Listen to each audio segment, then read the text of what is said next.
Side होइए थोड़ा। Side होइए भाई।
केशव देव महाराज की, श्री कृष्ण कन्हैया की, वृंदावन बिहारी लाल की, भारत माता की, भारत माता की, यमुना मैया की, यमुना मैया की। बहनों और भाइयों, आज पावन जन्माष्टमी का शुभ आयोजन है। मैं इस अवसर पर संपूर्ण वृंदावन वासियों को, उत्तर प्रदेश वासियों को और पूरे देश और पूरी दुनिया के अंदर जहां कहीं भी सनातन धर्मावलंबी निवास करता है और हमारे कान्हा के प्रति श्रद्धा का भाव रखता है, उन सबको मैं आज की इस पावन तिथि की हृदय से बधाई देता हूं। और उन सबके लिए अभी मैं श्री कृष्ण कन्हैया के श्री चरणों में ही प्रार्थना करके आया हूं कि उनके जीवन में शुभ और मंगल ही मंगल हो, ये कृपा उनकी सदैव बनी रहे। बहनों और भाइयों,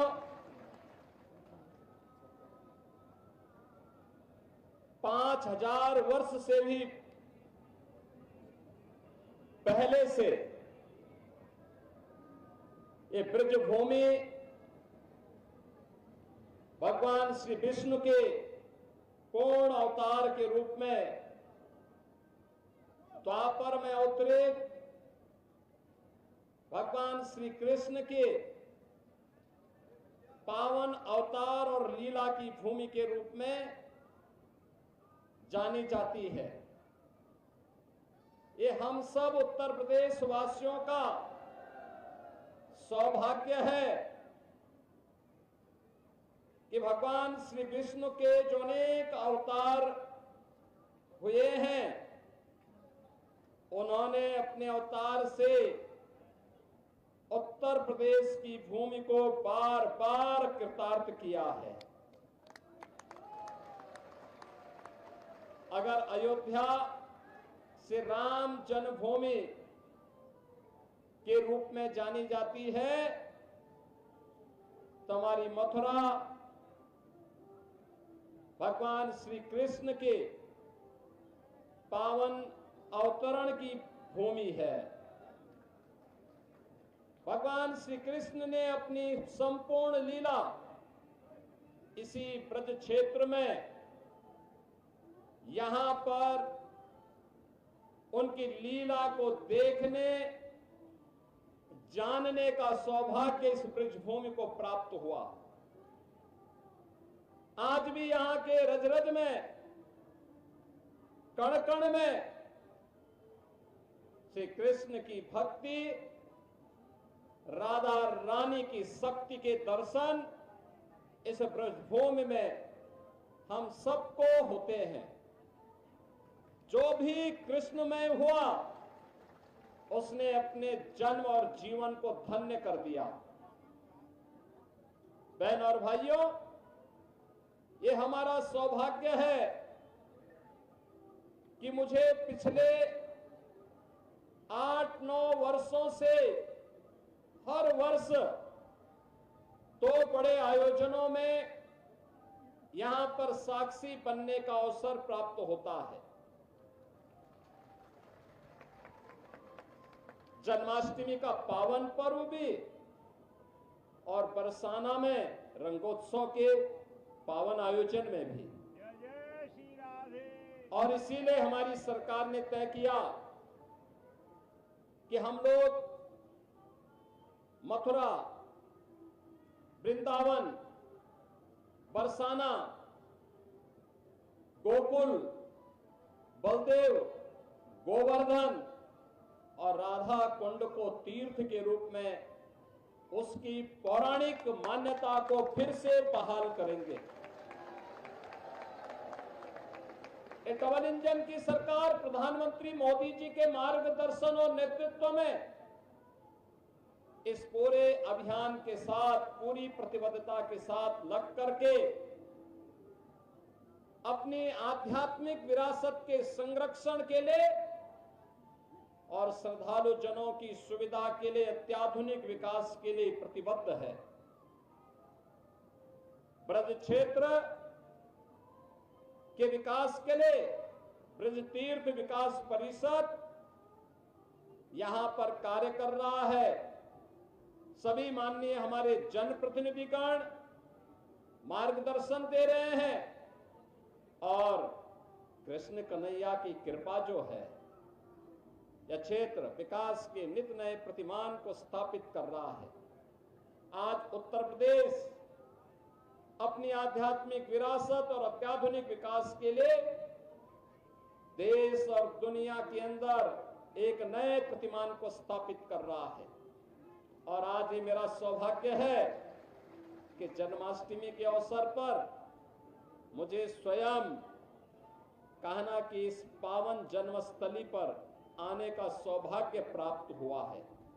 आप सभी के दर्शन भी हुए। आप सभी को मैं एक बार फिर से पूरे ब्रज वासियों को, मैं पूरे प्रदेश वासियों को आज के इस पावन पर्व पर मैं हृदय से बधाई देता हूं। हमारा संकल्प होना चाहिए जो प्रधानमंत्री जी ने देश के स्वाधीनता के अमृत महोत्सव वर्ष के अवसर पर हम सबको संकल्पित करवाया था और वह संकल्प थे पंचप्रण के, गुलामी के अंशों को सर्वथा समाप्त करना, स्वदेशी को जीवन का मंत्र बनाना, विरासत के संरक्षण के लिए कार्य करना, देश की सीमाओं की रक्षा करने वाले और देश के अंदर आंतरिक सुरक्षा को बेहतर बनाने वाले जवानों का सम्मान करना और समता और सामाजिक एकता के लिए कार्य करना। बहनों और भाइयों, आज जब हम काशी में जाते हैं तो काशी विश्वनाथ धाम हम सबके सामने पूरे वैभव के साथ देश और दुनिया को आकर्षित कर रहा है। अयोध्या में जाते हैं 500 वर्षों की गुलामी के प्रतीक समाप्त हुए। अब श्री कृष्ण श्री राम जन्मभूमि पर भव्य राम मंदिर का निर्माण होकर के दुनिया को अपनी ओर आकर्षित कर रहा है। हम लोग योग माया की उस पावन भूमि पर जाते हैं जो विंध्यवासिनी धाम के रूप में आज दुनिया को अपनी शक्ति का एहसास करा रही है। वहां पे भी एक भव्य कॉरिडोर बनकर के दुनिया के श्रद्धालुओं को अपनी ओर आकर्षित कर रही है। श्रद्धालु जनों की बेहतर सुविधा। बहनों और भाइयों, यहां पर भी श्रद्धालु जनों को, आने वाली कोटि कोटि श्रद्धालु जनों की सुविधा के साथ ही 5000 वर्ष से अधिक की पौराणिक विरासत के संरक्षण के लिए आधुनिक विकास की प्रक्रिया के साथ जोड़ने के इस अभियान के साथ हम सबको मिलकर के कार्य करना होगा। याद करना उन दुष्प्रवृत्तियों से जो देश को कमजोर करना चाहती हैं, जाति के नाम पर, क्षेत्र के नाम पर, भाषा के नाम पर, किसी अन्य वाद के आधार पर, उनसे सावधान होना होगा। गौ संरक्षण के लिए अपने आप को समर्पित करना होगा और गौ संरक्षण का आदर्श केंद्र भी आज के दिन पर हमारा ये मथुरा वृंदावन बना हुआ है। यहां पर अनेक बड़ी बड़ी गौशालाएं काम कर रही हैं और इसीलिए डबल इंजन की सरकार ने व्यवस्था की है कि निराश्रित गौ आश्रय स्थल पर कोई भी गाय रहेगी, कोई किसान, कोई अन्नदाता किसान अगर उसका संरक्षण करता, उसका लालन पालन करता है, तो सरकार उस परिवार को, उस किसान परिवार को 1500 रुपये हर महीने उस गौ माता की सेवा के बदले उपलब्ध करवाएगा। 16 लाख से भी गौवंश का संरक्षण वर्तमान में प्रदेश के अंदर किया जा रहा है। लगातार इस पर सरकार कार्य कर रही है, क्योंकि हमारे जो प्रतीक हैं सनातन धर्म के, मां गंगा है, मां यमुना है, गौ माता है, गायत्री है, हमारे तीर्थ हैं। जब तक ये है सनातन का ध्वज ऐसे ही दुनिया का मार्गदर्शन करता रहेगा, विश्व बंधुत्व के भाव के साथ दुनिया को एकता और शांति और सौहार्द का मार्गदर्शन करता रहेगा। एक बार फिर से आप सभी को श्री कृष्ण जन्माष्टमी की हृदय से बधाई देता हूं, अपनी मंगल में शुभकामनाएं देता हूं। मेरे साथ बोलेंगे, श्री केशव देव महाराज की, श्री कृष्ण कन्हैया की, श्री राधे रानी की, श्री यमुना मैया की, भारत माता की, भारत माता की।